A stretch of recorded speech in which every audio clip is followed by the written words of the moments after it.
ಪ್ರವಾಹ ಸಂತ್ರಸ್ತರಿಗೆ ಪುನರ್ವಸತಿಗೆ ಹಣ ನೀಡಲು ಚಿಂತನೆ. ರಾಜು ಖಾಗೆ ಸಂತ್ರಸ್ತರಿಗೆ ಅಗತ್ಯ ವಸ್ತುಗಳ ವಿತರಣೆ. ಕಾಗವಾಡ ತಾಲೂಕಿನ ನದಿ ತೀರದ ಜುಗೂಡ್, ಶಹಪುರ್ ಮತ್ತು ಮಂಗಾವತಿ ಸೇರಿದಂತೆ ಪ್ರವಾಹದಿಂದ ಬಾಧಿತವಾಗುವ ಜನರನ್ನು ಸ್ಥಳಾಂತರಿಸಲು ನಿವೇಶನಕ್ಕಾಗಿ ಹಣ ನೀಡುವ ಗಂಭೀರ ಚಿಂತನೆ ಸರ್ಕಾರ ಮಾಡುತ್ತಿದ್ದು, ಇದರಿಂದ ತಮಗೆ ಎಲ್ಲಿ ಅನುಕೂಲವಾಗಲಿದೆಯೇ ಅಲ್ಲಿ ಸ್ಥಳಾಂತರವಾಗಬಹುದೆಂದು ಶಾಸಕ ಹಾಗೂ ವಾಯುವ್ಯ ಕರ್ನಾಟಕ ರಸ್ತೆ ಸಾರಿಗೆ ಸಂಸ್ಥೆಯ ಅಧ್ಯಕ್ಷ ರಾಜು ಖಾಗೆ ಹೇಳಿದ್ದಾರೆ.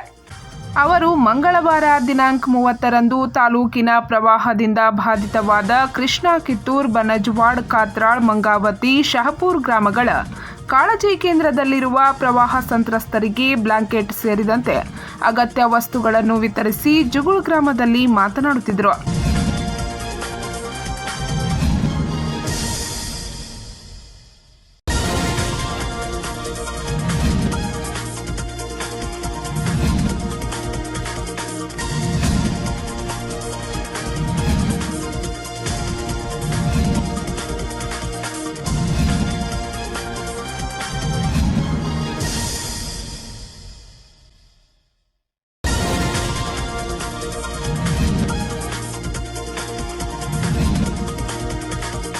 ಸರ್ಕಾರದಿಂದ ನದಿ ತೀರದ ಗ್ರಾಮಗಳಿಗೆ ಮೂಲಭೂತ ಸೌಕರ್ಯಗಳು ಆಗಬೇಕಾಗಿದ್ದು, ಮುಖ್ಯಮಂತ್ರಿ ಹಾಗೂ ಸಂಬಂಧಿಸಿದ ಸಚಿವರನ್ನು ಭೇಟಿ ಮಾಡಿ ಅಗತ್ಯ ಸೌಲಭ್ಯ ಒದಗಿಸಲು ಪ್ರಾಮಾಣಿಕ ಪ್ರಯತ್ನ ಮಾಡುವುದಾಗಿ ಭರವಸೆ ನೀಡಿದರು.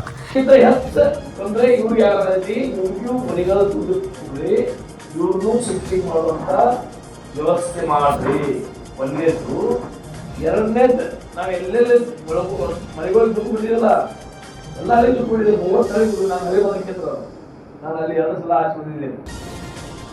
ನನ್ನವ್ವ ನಂದೇಶ್ವರ ಮೈತ್ವರಿಗೆ ಅಂದ್ರೆ ಸೌದಿ ತತ್ತಿ ಅವ್ರು ನಾಗನೂರು ದೊಡ್ಡವಾರ ಇದರ ಬದಲಾದ ಕೌಟು ಶೈಗೋಚಿ ತರು ಹಿಂಗಾವತಿ ಸಂಸಾರ ಎಲ್ಲ ಅಷ್ಟು ಮಂದಿ ಎಲ್ಲರಿಗೂ ಊರಾಗಿನೂ ಬಡವರು 90% ಹೊರಬಂದಿರು. ಸರಿ, ಅವ್ರಿಗೆ ಇನ್ನೂವರೆಗೆ ಶಿಫ್ಟಿಂಗ್ ಮಾಡ್ಲಾಕ ನಮಗಾಗಿಲ್ಲ. ಯಾಕಾಗಿಲ್ಲ? ನಾವು ಎಲ್ಲಿ ಜುಗೋಲ್, ಮಂಗಾವತಿ, ಚಾಮುಂಡವ್ರಿಗೆ ಎಲ್ಲರೂ 100-200 ಜನ ತಗೊಳ್ಳಬಾರ್ದು. ಅಲ್ಲಿ ನಮ್ಮ ಯಾರು ಜೀವ ಕೊಡ್ಲಾಗ್ತಿಲ್ಲ. ರೈತರು ಸ್ಟ್ರೈಕ್ ಮಾಡೋದು, ಗದ್ದಲ ಮಾಡೋದು, ಅವ್ರ ಕೋರ್ಟ್ ಸ್ಟೇ ಆಡೋದು, ಇದು ಆಲಗಟ್ಟಿ ಹಿಡ್ಕೊಂಡು ಇಲ್ಲಿವರೆಗೆ ಎಲ್ಲ ಆಗ್ತಾ ಐತಿ. ನಮ್ಗೆ ತೊಂದರೆಗಳಾಗ್ತದೆ. ಮೊನ್ನೆ 24 ತಾರೀಕು ನಮ್ಮ DCM ಸಾಹೇಬರು DK ಶಿವಕುಮಾರ್ ಅವರು ಒಂದು ಮೀಟಿಂಗ್ ಅನ್ನು ಕರೆದಿದ್ರು. ನಾನು ಒಂದು ಲಕ್ಷ್ಮಣ ಸಹೋದರರಿಂದ ನಿಮ್ಗೆ ಇದ್ರು, ರಾಠೋಡ್ ಅವರು ಎಲ್ಲರೂ ಅವಾಗ ಸ್ಪಷ್ಟವಾಗಿ ಹೇಳಿದ್ರು, ನೀವು ಏನು ರೊಕ್ಕ ಕೊಟ್ಟಿದ್ರು, ನಾವು ಎಲ್ಲೂ ಜಾಗ ಚುನಾವಣೆ ಮಾಡುವ ಇವೆಲ್ಲ ರೊಕ್ಕ ಜಾಗ ಅವ್ರು ಏನು ಜಾಗ ಕೊಡಿದಿಲ್ಲ. ಒಂದು ಊರು ಶಿಫ್ಟಿಂಗ್ ಮಾಡಿದ್ರೆ ಒಂದು 100 ಎಕರೆ ಬೇಕಾ? ಆ 100 ಎಕರೆ ಜಾಗ ಯಾರು ತಗೊಳ್ಳೋ ಬಿಡುವ ನಮಗ. ಇದು ಘಟನೆ, ಸತ್ಯ ಘಟನೆ. ಹೀಗಾಗಿ ಅವ್ರು ಏನ್ ಮಾಡಿದ್ರು, ಅವಾಗ ಅವ್ರು ತಮ್ಮ ನಮಗೂ ಪ್ರಾಬ್ಲಮ್ ಬಂದಿದ್ದ ಪರಿಶಿಷ್ಟ ಜಾತಿ, ಪರಿಶಿಷ್ಟ ಪಂಗಡದವರು ಯಾರು ಜಮೀನುಗಳು ಇಲ್ಲ, ಅವ್ರು ಎಲ್ಲಿ ಹೋಗುದ? ಅದಕ್ಕೆ ಅವ್ರು ನಾವಿವಾಗ 70%, 80% ಮಂದಿ 90% ಮಂದಿ ತಗೊಂಡು ಹೋಗೋದು. 20% ಮಂದಿಗೆ ನಾವೆಲ್ಲರೇ ತಿರುಗುತ್ತೇವೆ, ಕಾಗೋದಾಗ್ರೆ, ಶೇರ್ಬಾದಾಗ್ರೆ, ಅದು ಅಲ್ಲಿ ಒಂದು ಹೊರೆ ಜಮೀನು ತಗೊಂಡು ಅದನ್ನು ಕಂಟ್ರೋಲ್ ಮಾಡಬಹುದು. ಚಿಂತನೆ ವಿಚಾರ ಇನ್ನ ಫೈನಲ್ ಆಗಿಲ್ಲ. ಅದಕ್ಕಾಗಿ ಈ ಹೊಸ ಹೊಳಿ ಬರ್ಲಾಗ್ತಂದ್ರೆ ನಮಗ ಇಲ್ಲಿ ಬೇಡಿಕೆಗಳಿದ್ರಿ, ಎಲ್ಲಾ ರಸ್ತೆಗಳು ಅಪ್ಗ್ರೇಡ್ ಮಾಡಿದ್ರಿ, ನಮ್ಮದೇನು ತೊಂದರೆ ಇಲ್ಲ. ಜುಗುಳ್ ಹಿಡಿದು ಜುಗುಳ್ ಹಿಡಿದ ಮಂಗಾವತಿವರೆಗೆ ರಸ್ತೆ ಒಂದು 5 ಫೂಟ್ ಏರ್ತೀವಪ್ಪ, ನಮ್ಮದೇ ತೊಂದರೆ ಇಲ್ಲ. ಈ ಕಡೆ ಹೋಗೋಳದಾಗ ಬಲಕ, ಬರೋಳದಾಗ ಎದಕ ಎಷ್ಟು ನೀರು ಅಂತ ಜಮೀನ್ದಾಗ ಅಲ್ಲಿ ಪೈಪ್ ಹಾಕ್ಲಾಕ ನಿಮ್ಮವರ ಬಿಡುದಿಲ್ಲ. ನೋಡ್ರ ಸರಿ ಅನ್ಸುದ್ರಿ, ನಾವು ಅದರಾಗಲೇ ನಮ್ಗೆ ಬುದ್ಧಿಲ್ಲ, ಈಚೆ ಕಡೆ ಹೊರಗಡೆ ಇವೆಲ್ಲ ಆ ಮ್ಯಾಗಿನ ನೀರು ನಮ್ಮ ಮೇಲೆ ಬರುವುದಿಲ್ಲ. ಎಲ್ಲ ತಂದೆ ನಿಮ್ಮಲ್ಲೇ ಇದಾವೆ. ನಾನು ಈಚೆ ಹೋಗಿದ್ದೀನಿ, ಈಚೆ ಬೆಳೆದಿದ್ದೀನಿ, ನನಗೆಲ್ಲ ಅನುಭವಗಳಿದಾವೆ. ನನಗೆ ಯಾವ ರಸ್ತೆ ಏನೆಲ್ಲ ಈಗ ಕೇಳಾಕತ್ತೀವಿ. ಎಸ್ ನಾವು ಮಾಡ್ತಿತ್ತು ಎಲ್ಲಿಂದ ಮಂಗಾವತಿಯಿಂದ ಕಾಗವಾಡದಿಂದ ಪ್ರತಿಯೊಂದು 5 ಫೂಟ್ 10 ಫೂಟ್ ಎಷ್ಟು ನಡೆಯುತ್ತೆ ಆ ಡ್ಯಾಮ್ ಗಿಡದಾಗ ಆಗುತ್ತೆ. ಅಷ್ಟು ಕಡೆ ಎಲ್ಲ ಆವಾಸ ಗಣೇಶ್ ವರೆ ಹಿಡ್ಕೊಂಡು ಯಾರು ನೀರು ಬರ್ತಾವ ಮಂಗಾವತಿ ಅಂದ್ರೆ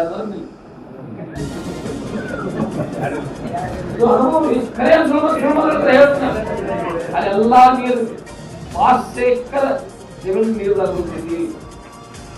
ಬಿಡುತ್ತಿದ್ರಿ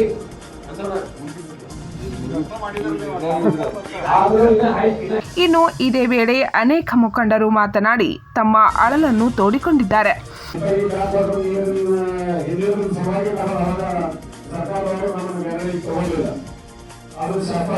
ಶಾಸಕರಿಗೆ ವಿಧಾನಸಭೆಯಲ್ಲಿ ಮುಖ್ಯಮಂತ್ರಿಗಳ ಮುಂದೆ ನಮ್ಮ ಎಲ್ಲ ಅಳಲನ್ನು ತಗೊಂಡಿಲ್ಲ. ಪ್ರತಿಯೊಂದು ಶಾಶ್ವತವಾದಂತಹ ಪರಿಹಾರ ರೂಪಿಸುವ ನಿಟ್ಟಿನಲ್ಲಿ ಈ ಸದ್ಯಕ್ಕೆ ಬಹಳ ನಮ್ಮ ಬಗ್ಗೆ ಕಾರ್ಯಪ್ರವೃತ್ತರಾಗಿಲ್ಲ.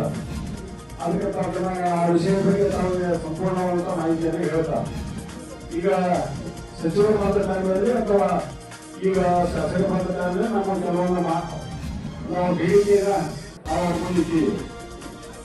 ಒಳ್ಳೆ ಬೇಡಿಕೆ ಆದಂದ್ರೆ ಏನು ಬ್ರಿಡ್ಜ್ ಕಟ್ಟಿದಾರಲ್ಲ, ಬ್ರಿಡ್ಜ್ ಕಟ್ಟಿದ್ರೆ ಈ ನಮ್ಮೂರು ಒಂದು ಲಕ್ಷ ಹೋಗುತ್ತೆ. ದೊಡ್ಡ ಮಣ್ಣಿನ ಒಂದು ಸಂಗ್ರಹವನ್ನು ಮಾಡಿದ್ದಾರೆ. ಅಲ್ಲಿ 2 ದೊಡ್ಡ ಕಮಾನುಗಳಾಗಬೇಕು, 2 3 ಕಮಾನ ಆಗಬೇಕು. ಒಂದು ಕಮಾನ ಆಗಲಿಲ್ಲ ಅಂದ್ರೆ ಅದ್ರ ಹೆಚ್ಚು ಜೀವ ಮತ್ತು ಮಂಗಾವತಿಗೆ ಬಹಳ ಹೆಚ್ಚಬೇಕಂದ್ರೆ ಅದರ ಪರಿಣಾಮ ಬಹಳ ದೊಡ್ಡ ಪ್ರಮಾಣ ನಮಗೆ ನುಕ್ಸಾನ ಆಗುತ್ತೆ. ಮತ್ತು ಮಹಾರಾಷ್ಟ್ರಕ್ಕೆ ಹೋಗುವಂತ ಮುಖ್ಯ ರಸ್ತೆ ಇದೇ ಆಗುವುದರಿಂದ ಶಿವಗಕ್ಕಿಂತ ಜೋಗಕ್ಕೆ ಬರುವಂತಹ ಏನು ಜೋಗ ಮಂಗಾವತಿ ರಸ್ತೆ ಇದೆ, ಇದು ಅಗಲೀಕರಣ ಮಾಡಬೇಕು ಅಂತ ಹೇಳಿ ಮತ್ತೊಂದು ಮನವಿಯನ್ನು ಕೊಟ್ಟಿದೆ. ಮತ್ತು ಮೂರನೇ ಮನವಿ ಯಾವುದು ಅಂದ್ರೆ ಮಾಮೂಲಿ ಬಂದ ಟೈಮ್ನಲ್ಲಿ ನಾವು ಹೊರಗೆ ಹೋಗಲ್ಲ, ಸಿನಿಮಾ ಹಾಡಿ ಲಿಂಗಾಯತ ದೇವಸ್ಥಾನದಿಂದ ಶಿವಗಟ್ಟಿ ಮಲ್ಲಿಕಾರ್ಜುನ ಕನ್ವೆನ್ಷನ್ ಕಾಗವಾಡ ಮತ್ತು ಶಿವಗಟ್ಟಿ ರಸ್ತೆ ಹೋಗಿ ಕೂಡ್ತಿದ್ದೆ. ಈ ತನಕ 300 ಕಿಲೋಮೀಟರ್ ರಸ್ತೆ ಇದ್ದರೆ ಇದು ಎತ್ತರ ಆಗಬೇಕು, ನಡುವೆ ಬ್ರಿಡ್ಜ್ ಆಗಬೇಕು ಮತ್ತು ಅಲ್ಲಿ ಹೋಗುವಂತ ಸಂಪರ್ಕ ರಸ್ತೆಯನ್ನ ಮಾಡಿಕೊಡ್ಬೇಕಂತ ಹೇಳಿ ಅವ್ರ ಶಾಸಕರಿಗೆ ನಾವು ಒಂದು ಮನವಿ ಪತ್ರವನ್ನು ಕೊಟ್ಟಿದ್ದೀವಿ. ಈ ಶಾಸಕರ ಮೊದಲನೇ ಅವಧಿ ಇದಕ್ಕೆ ಮೊದಲನೇ ಶಾಸಕರಾಗ ಮಂಗಾವತಿಯಿಂದ ಕಾಗವಾಡ ರಸ್ತೆ ಮಾಡಿದ್ದಾರೆ. ಒಪ್ಪುವುದಿಲ್ಲ 2019ರಿಂದ ಮುಂಚಿತವಾಗಿ ಅದನ್ನು ಮಂಜೂರು ಮಾಡಿ ಆ ರಸ್ತೆ ಮಾಡಿಸಿದ. ಆದ್ರೆ ಆ ರಸ್ತೆ ಈ ಕಂಪನಿ ಹೋಗುವ ವರ್ಷದಾಗ ಈಗ ನಾವು ಹೋಗೋಕೆ ಆಗಿದ್ದ. ಅದನ್ನ ಕಾಗವಾಡ ಮಾಡ್ಬೇಕಂತ ಹೇಳಿ ಇನ್ನು ಪ್ರವಾಹ ಪೀಡಿತ ಗ್ರಾಮಗಳಿಗೆ ಕಂದಾಯ ಸಚಿವ ಕೃಷ್ಣ ಬೈರೇಗೌಡ ಬರುತ್ತಾರೆಂದು ನಿಗದಿಯಾಗಿದ್ದ ಕಾರಣ ತಮ್ಮ ಸಮಸ್ಯೆಯನ್ನು ಹೇಳಲು ಬೆಳಗ್ಗೆಯಿಂದಲೇ ಕಾದ ಕುಳಿತ ನೆರೆ ಸಂತ್ರಸ್ತರು ಅಧಿಕಾರಿಗಳು ಸಂಜೆವರೆಗೆ ಕಾದು ಕೊನೆಗೆ ಸಚಿವರು ಬಾರದೇ ಇರುವ ಕಾರಣ ನಿರಾಶೆಗೊಂಡು ಹಿಂತಿರುಗಿದರು. ಈ ಸಮಯದಲ್ಲಿ ತಹಸೀಲ್ದಾರ್ ರಾಜೇಶ್ ಬುರ್ಲಿ, ನೋಡಲ್ ಅಧಿಕಾರಿ ಎಂಆರ್ ಮುಂಜಿ, ಉಪ ತಹಸೀಲ್ದಾರ್ ಅಣ್ಣಾ ಸಾಬ್ ಕೋರಿ, ಕಾಗವಾಡ ಪ್ರಾಥಮಿಕ ಆರೋಗ್ಯ ಕೇಂದ್ರದ ಡಾಕ್ಟರ್ ಸೌಮ್ಯ ಚೌಗ್ಲಿ, ಪಿಡಿಒ ಶೈಲಶ್ರೀ ಭಜಂತ್ರಿ, ಮುಖಂಡರಾದ ಅಣ್ಣಾ ಸಾಬ್ ಪಾಟೀಲ್, ಕಾಕಾ ಸಾಬ್ ಪಾಟೀಲ್, ಮಹಾದೇವ್ ಕಾಂಬಳಿ, ಶಿವಗೌಡ ಪಾಟೀಲ್, ಅನಿಲ್ ಕಡೋಲಿ, ಉಮೇಶ್ ಪಾಟೀಲ್, ಅನಿಲ್ ಸುಂಕಿ, ಜಯಪಾಲ್ ಯಮಕನಮರಡಿ, ಅಸ್ಲಂ ಅಫರಾಜ್, ಅವಿನಾಶ್ ಪಾಟೀಲ್, ಬಾಬಾ ಸಾಬ್ ತಾರ್ದಾಳಿ, ನಿತಿನ್ ಪಾಟೀಲ್, ಬಸವರಾಜ್ ನಂದ್ಯಾಳಿ, ವಿಜಯ್ ನಾಯಿಕ್, ಮಾದಗೌಡ ಪಾಟೀಲ್, ಪ್ರಮೋದ್ ಪಾಟೀಲ್, ಬಾಬಾ ಸಾಬ್ ಹುನ್ನರ್ಗೆ, ಸಂತೋಷ್ ಪಾಟೀಲ್ ಸೇರಿದಂತೆ ಜುಗುಳ್ ಶಹಪುರ್ ಮತ್ತು ಮಂಗಾವತಿ ಗ್ರಾಮಸ್ಥರು ಅಧಿಕಾರಿಗಳು ಉಪಸ್ಥಿತರಿದ್ದರು.